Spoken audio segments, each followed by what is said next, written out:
best model on a new security benchmark found 71 bugs. It missed 160. So how do you tell a clean report from one that stopped looking? This is the Agentic Daily Brief. OpenAI hit the brakes on one of its own models. The company said it suspended parts of development on Astra, its next major model, after internal evaluations came back hot. The thing's agentic coding and cybersecurity skills were strong enough that OpenAI can't rule out the critical tier of its own safety framework. That's the level where a model could find and weaponize brand new exploits against hardened real-world systems, working from nothing but a high-level goal. It's the first time the company has flagged one of its own models that way. So Astra lives in isolated test environments now, weights encrypted, with monitoring that reads the model's reasoning and can halt a risky run while it's still going. They're also testing capabilities alongside government agencies. Anthropic moved the opposite direction this week. It retuned the biology filter on Fable 5 and cut bogus refusals by a roughly 85%. An earlier setting had been blocking nearly every biology question that walked in the door. Hard blocks stay put on virology and toxicology, two very different calls, same machinery underneath. Somebody ran an evaluation, and the evaluation decided what happens next. Which is worth sitting with, because evaluations are a lot softer than they look. Start with the one that's been rattling around my head all week. You point a model at your own codebase and say, "Find the security holes." It hands you a list. The list is the easy part. What do you do about the silence? All the files it never mentioned? Vercel went and measured exactly that. Malte Ubel and Eric Dodds took a real open-source codebase and pinned it to a moment just before a big batch of vulnerabilities got patched. Real bugs still sitting in there. And this is the move that makes the whole thing work. The count is fixed in advance. 231 findings, judged by people. A model cannot shrink that number by keeping quiet. 25 setups ran against it. The winner reported 71. 71 out of 231 that were provably there. Call it 7 bugs in 10 that never came up at all. Nothing on that entire board cleared a third. The leader's false positives? 3 in the whole run. So nearly everything it said was true, and most of what was true, it never said. A finding you can trust tells you nothing about the file the scan never opened. The more important question isn't which model sits on top of that leaderboard.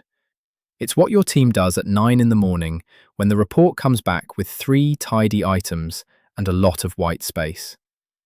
Silence from a tool that's usually right reads exactly like a clean bill of health. Vercel clearly saw that coming because of how they score it. A miss counts double against you, and their reasoning is blunt. A vulnerability nobody finds goes unfixed, while a false alarm doesn't make your codebase any less secure. They also run each configuration more than once and publish the middle result, which, honestly, more benchmarks should do. Where this breaks, it's a vendor benchmark. Running on scanning tools Vercel builds itself, and they won't disclose the repository, the commit, or the findings. That's deliberate. Nothing can train against a secret. It also means nobody outside can reproduce a single row. Anthropic's Fable 5 isn't even on the board, by the way. It declines security work. All of it, defensive tasks included. And even the hits deserve a squint. A separate study last month found a real chunk of the correct answers were correct for flawed reasons. Right answer, wrong rationale. Okay, so, same trap, different corner of the stack. You're picking a memory system for your agent, the piece that lets it remember things across sessions. There's a leaderboard. A knowledge graph system called Graffiti is winning, and not narrowly. Then somebody checked the receipts. A benchmark posted in July ran 8 memory systems over full research papers, and noticed Graffiti was hauling in 2.6 million characters of retrieved text per query. Per query. So they capped the retrieval budget, meaning how much text each system is allowed to pull in, and scored everybody again.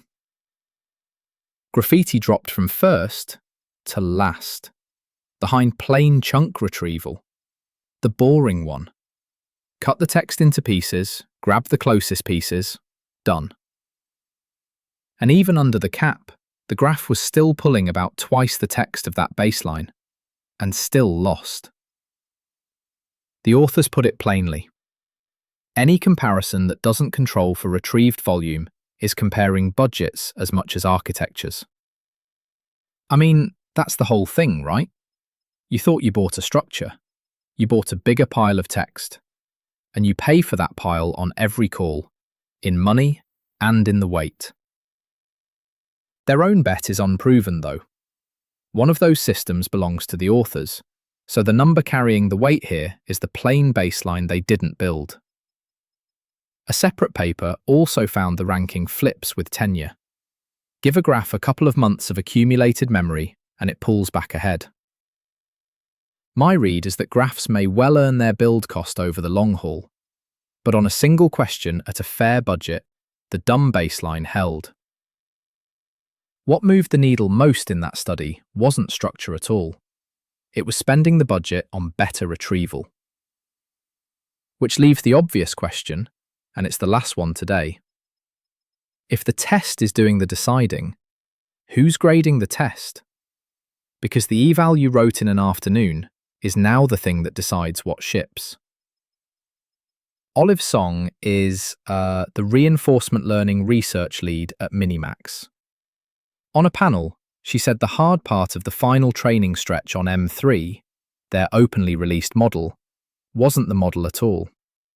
It was building the environments, the data, and the reward, plus validation checks that inspect the model's intermediate submissions. Not just the final answer, the work along the way. Sit with why you'd bother. A reward that only reads the end state is the reward an agent learns to game, scoring well without ever doing the job. Grade the finish line alone, and you're basically inviting it. Grade the working, and the shortcut gets expensive. Same lesson from a different angle. Alex Shaw at the Laude Institute maps agent work straight onto machine learning. Your environments are the training data, the reward is the loss, and overfitting, well, overfitting is just reward hacking wearing a lab coat. If that mapping holds, the environment is the artifact you're actually engineering. The agent only shows you how well you did it. Cost of doing it properly? LatchBio, who build long-horizon science tasks, say one task runs about 3 people a week to author. And no model solves them yet. One caveat before we land. Song's comment came in a panel, not a published methodology. A practitioner describing an internal process. Hold it that loosely. Before you go, one small thing worth doing tomorrow. Take the eval or the scan you trust most, the green check you actually rely on, and write down its denominator. How many real problems are in the thing you're testing? If nobody on the team can answer that, your pass rate is a fraction with no bottom half, and you've been reading it as a grade. A file that's clean and a file nothing ever opened produce the exact same output. Nothing. The only thing that separates them is a number somebody counted by hand, before the model ever ran. That's today's Agentic Daily Brief, brought to you by Agent Native Engineering, open knowledge for building and running AI agents. The full write-ups, with their sources, are at agentnativeengineering.com. See you next time.